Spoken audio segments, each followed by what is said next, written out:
চোখ জুড়িয়ে যাওয়ার মতো কিছু দৃশ্য দেখলাম আজকে ফেসবুকের মাধ্যমে। আজকে আমি রেডি হয়েছিলাম সল্টলেক স্টেডিয়ামে যাওয়ার জন্য, সেরকম কথাও হয়েছিল দীপশিতার সাথে, দেবদূতের সাথে, কিন্তু হয়ে উঠলো না নানান কারণে। আমার ড্রাইভার প্রথমত আসতে পারলো না, যাই হোক। কিন্তু যেটা ঘটনা ঘটলো, আমার জীবদ্দশায় আমি এই জিনিস দেখিনি যে ইস্ট বেঙ্গল, মোহনবাগান, মোহামেডান ক্লাব একসাথে একত্রিত হয়ে উই ওয়ান্ট জাস্টিস ডিমান্ড করছে, স্লোগান দিচ্ছে। একজন মোহনবাগান সাপোর্টার, মোহনবাগানের জার্সি পরা, তার উপরে একজন ইস্ট বেঙ্গল সাপোর্টার, ইস্ট বেঙ্গলের জার্সি পরে we want justice. This is মানে আই হ্যাভ নেভার সিন, এটা হিস্ট্রি, এটা ইতিহাস হয়ে গেল। যেই মৃতা মেয়েটি যে মারা গেছে, সে তার স্যাক্রিফাইসের, তার এইটা না একটা অদ্ভুত একটা, মানে আমি বোঝাতে পারবো না, গায়ে কাটা দেওয়ার মতো একটা ঘটনা।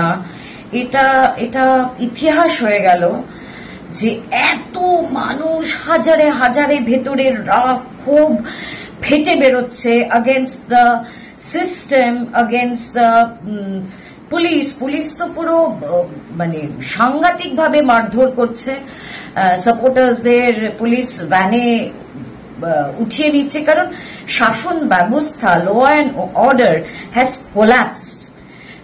মমতা ব্যানার্জি, আমাদের চিফ মিনিস্টার, হ্যাজ ফেইলড।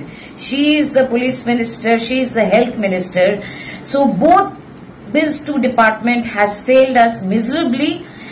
আর কি বলবে, পুলিশ মিনিস্টার কমপ্লেন করবে চিফ মিনিস্টারকে, মানে দিস ইজ মানে হাসিরও রাগেরও সবকিছু মিলে। বাট এইরকম ঘটনা হয়নি। সব সাপোর্টার্সরা যারা টিকিট কেটেছেন অনেকদিন থেকে এই ম্যাচটার জন্য, আমরা সবাই জানি ইস্ট বেঙ্গল মোহনবাগান ম্যাচ একটা মানে আদি অনন্তকাল থেকে একটা খুব মানে লোকে ওয়েট করে এই পার্টিকুলার ম্যাচটার জন্য। বিশেষ করে ঘটি বাঙাল একটা অন্তর্কলহ নিজেদের মধ্যে থাকেই। ম্যামা করো না, সেইখান থেকে ম্যাচটা ক্যান্সেল করা হলো। কোথাও একটা মনে হচ্ছে যে প্রশাসন ভয় পেয়ে গেল যে এতগুলো 60,000 50,000 লোকজন সবাই যদি স্টেডিয়ামে উই ওয়ান্ট জাস্টিস করে এবং সেইটা নিউজ মিডিয়ার হয়, তাহলে দিস ইজ তাদের জন্য ডেট্রিমেন্টাল। শাসকদের জন্য এটা বেশ খারাপ একটা খবর হবে to other state and other countries as well. So সেই কারণেই হয়তো ডার্বিটাকে বন্ধ করে দেওয়া হলো, কারণ সম্ভবত বুঝতে পেরেছে প্রশাসন যে এখন সবকিছু কন্ট্রোলের বাইরে, একটা মাস মুভমেন্টের জায়গায় পৌঁছে গেছে।